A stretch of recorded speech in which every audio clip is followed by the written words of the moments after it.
first asked to do this sermon, I was pretty nervous. Sarah knocked out the park last time, and she's an extremely tough act to follow. Also, I don't know if you guys know this, but I'm a high school teacher librarian and not a minister. So if this sermon seems a bit more like a high school lesson and you see me doing some high school things, you must forgive me in advance. I spend a lot of time with teenagers, and they kind of rub off on me. And then when I read suggested scripture for this Sunday, I felt even more overwhelmed.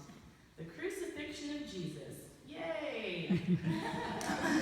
Isn't this supposed to be saved for Easter? How did I get so lucky to have it now? In my discussions with Lloyd, I learned that this Sunday is the Reign of Christ Sunday, and that as we prepare to go into the Advent season, we remember the sacrifice of Jesus. I will admit that I struggled mightily to determine what I wanted to speak about in this sermon. I read the scripture over and over again and decided I wanted to speak about the individuals that were part of the scripture and what they were going through. It really resonated with me, and this morning I'm going to share why. I first thought about Jesus. What must he have been thinking as he hung on that cross?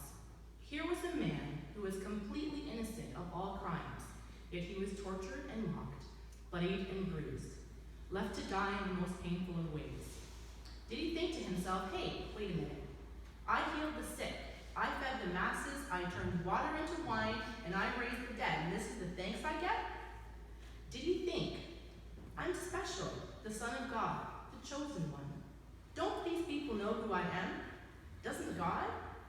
Why are these bad things happening to me? I say this because this is a question I've struggled with my whole life. Why did God let this happen to Jesus? Surely there was an easier way. Why does God let bad things happen to good people? Now, I don't know if Jesus asked himself those questions as he hung on the cross, but I know I sure have in my own life. We kind of get led to believe that we deserve the things that happen to us, good or bad. We get caught up in the hype, in the simplicity of the idea that if I do good things will come to me. Or the idea that we are special and bad things just shouldn't happen to us. We are God's people, the chosen ones, right? Well, over the last few years, I got a bit of a wake-up call on that notion. A reality check, if you will. You see, I've been living what some might call a relatively charmed life for quite some time.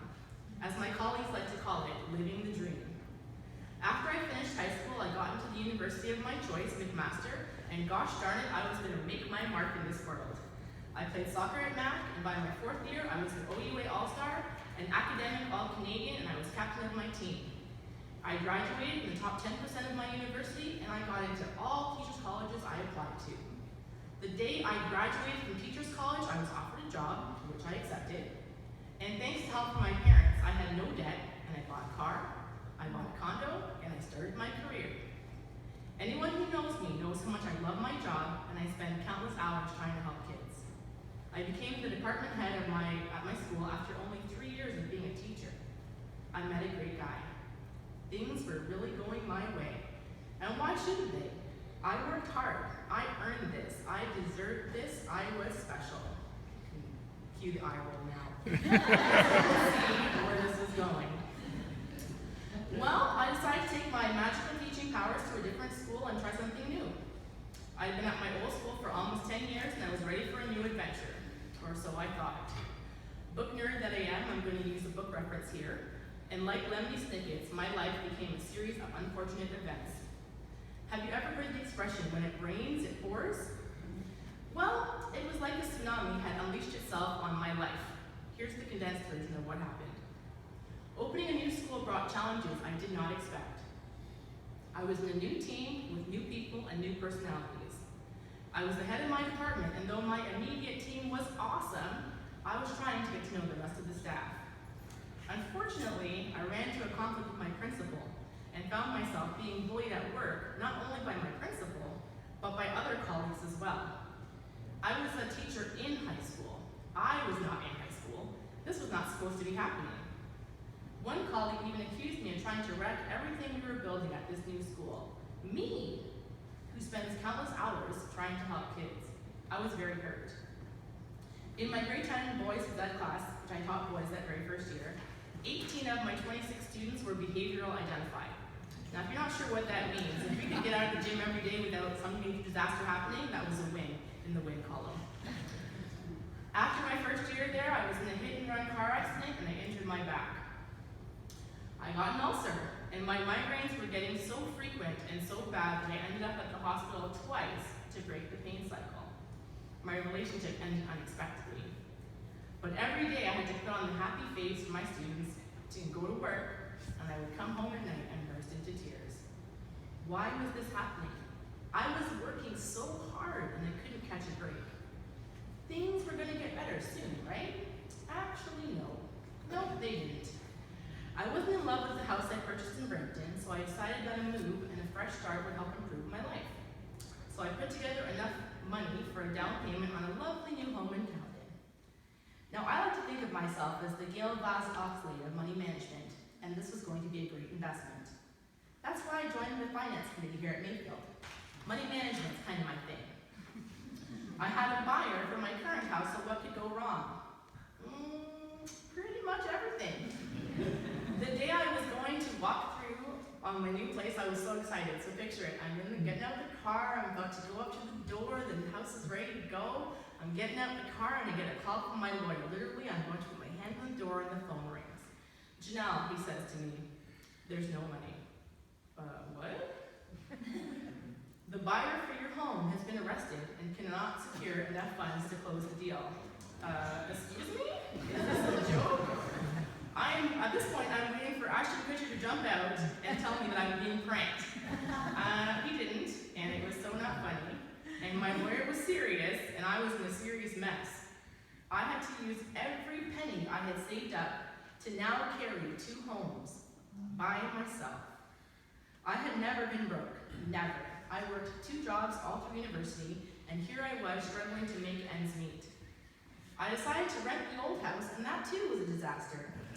The renters paid regularly for the first 3 months, and then guess what happened? Yes, they paid infrequently or sometimes not at all. They were making a mess of the house. I was back and forth to the courts trying to get them out as I had finally secured another buyer for the house. I learned quickly that as a landlord, I had a lot of stuff to do to prove they weren't paying the rent. It was a nightmare. I was broken, defeated, and miserable. Was God punishing me? Had I done something wrong? Did I deserve this? Many years ago, I had read the book The Secret. How many of you read the book The Secret? Have you read the book? Okay. You know, where thoughts become things and the rest of that new age junk. When I first read it, I honestly thought the book was garbage. Like, really. I could change my attitude and my life would just magically change, right? No. I still believe that we deserve what happened to us. The book spoke about writing a gratitude journal. I can't say I was feeling very grateful during that time, but what did I have to lose by trying? So every day I forced myself to write down 3 things I was grateful for. And I began to realize that even though so much bad had happened, there still really was a lot of good in my life. These dark times shone a light on who my real friends were. During these dark times, I had friends invite me over for dinner because they knew I didn't have any extra money to go out. I met up with some friends one night, and a friend gave me a book to borrow, knowing I never turned down a book. Inside that book was a movie pass, and this friend knew that if she had tried to give it to me, I probably would have been too proud to take it. So she snuck it on me in a way I couldn't refuse. I've always been independent, and I've never liked to rely on others, but this experience humbled me in ways I could have never imagined. I was grateful for these friends who stood by me during these difficult times and who offered love and support unconditionally. I was grateful for my career. Even though I was going through a rough patch, my students would always make me laugh, and I was grateful for the good job that I loved. I was grateful for having good credit. I know it sounds ridiculous, but I probably wouldn't have been able to carry 2 properties without it. And I was grateful for my family. The more gratitude I felt, the more things slowly started to change. The principal I was in conflict with retired, and I was supported and appreciated by the new one. My relationships with my colleagues improved. My health improved. The tenants finally moved out under threat of eviction, mind you, and the house sold. And I came to realization that I was not as nearly as special or as important as I thought I was. Good things didn't happen to me because I was good, and bad things didn't happen to me because I was bad.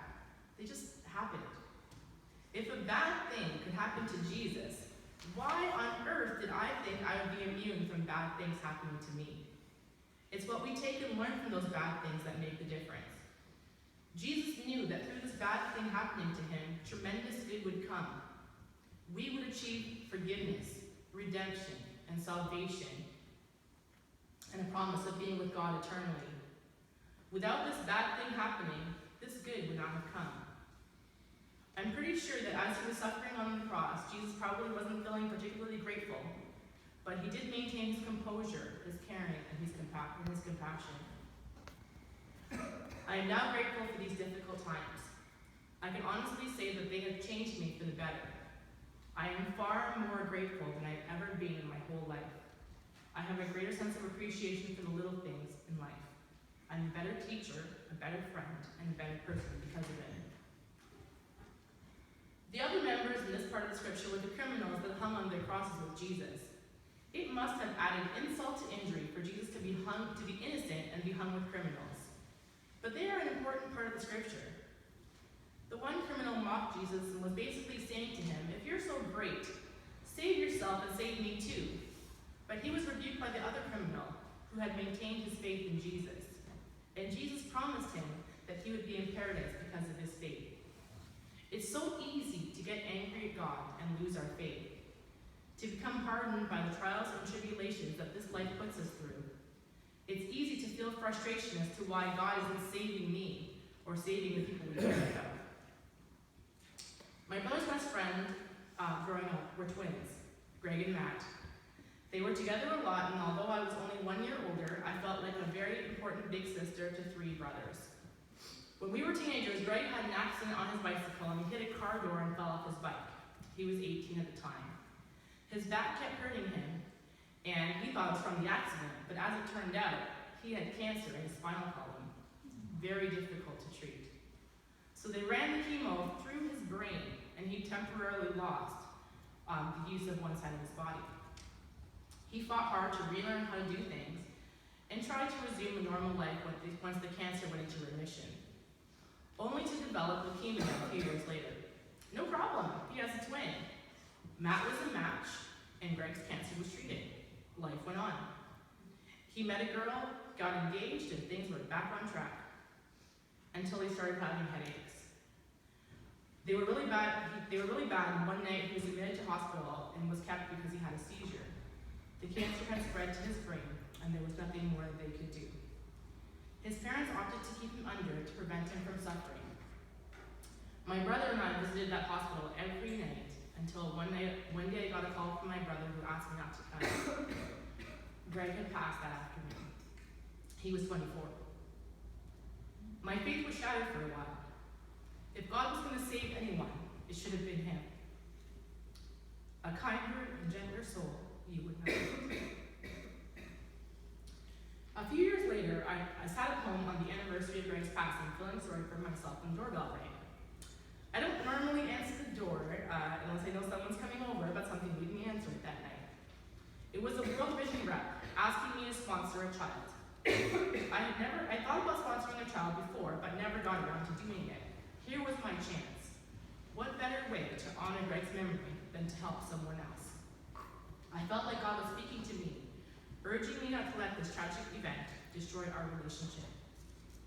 I could mourn the loss of Greg, but not a day goes by that I don't miss him.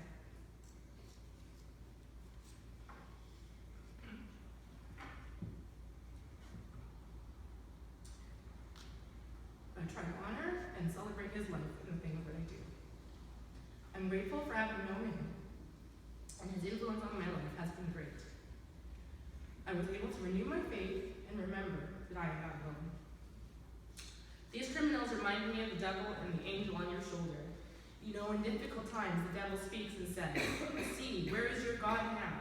If he was there for you, let him show himself and save you." The angel speaks also and says, "God is with you now. He has not deserted you. Don't give up." Sometimes it's hard to hear, the angel, when the devil speaks so loudly. Take a moment to listen, to pause and reflect. Give thanks for what is and what will be. Finding faith in our world can be extremely difficult. I watched the U.S. elections with a range of emotions. I was putting my faith in the American people that they would get out there and vote for a leader who would be responsible and respectful to all people. Clearly, that was a bad idea, having faith in people. But I do continue to maintain my faith in Jesus. I am absolutely terrified of what the future holds. Terrified. I have family in Atlanta that I visit on a regular basis, or perhaps I used to visit on a regular basis. And I'm having a hard time believing that someone who could have said and done such terrible things can now be the President of the United States. But this is our reality, so what are we going to do about it? As a teacher, I have to step it up a notch and be the change I want to see in the world, to ensure that my students feel safe and respected, to share the importance of voting, and that one person can make a difference. In these times, we can be a light of positivity, love, and respect in a world that seems sorely lacking. I don't think I've ever faced the future with as much uncertainty as I am today, but I am certain about one thing. These dark times won't last forever. But that change starts with us and the choices that we make, and where we choose to put our faith. We need God now more than ever, and He is with us. Thanks be to God.